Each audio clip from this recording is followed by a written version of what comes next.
I'm Joan Bredendick, and I'm the artist of these watercolor, color pencils, and new acrylic mixed media work. I found Water Street Studio Gallery by just walking in off the street one day, and then I became a member and have been associated with the gallery ever since, and been in a couple of the membership shows and have made some friends. Well, these are watercolor paintings that I've done over the past several years.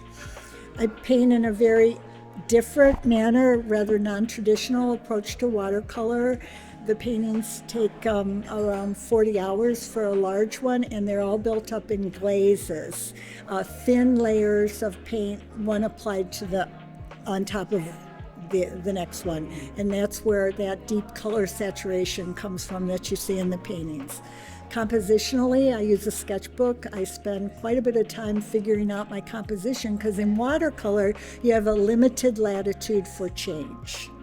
Once you start painting, if you've made a mistake or something is wrong compositionally, it's very hard to fix it. My process has to do with using drawing on tracing paper, and I work out the whole drawing on tracing paper before I actually transfer that to the watercolor paper. So the watercolor paper is very pristine when I start painting. And then I just fill the painting in with local color, just thin layers of individual colors that don't really relate to each other. And then the process, they're all very separate.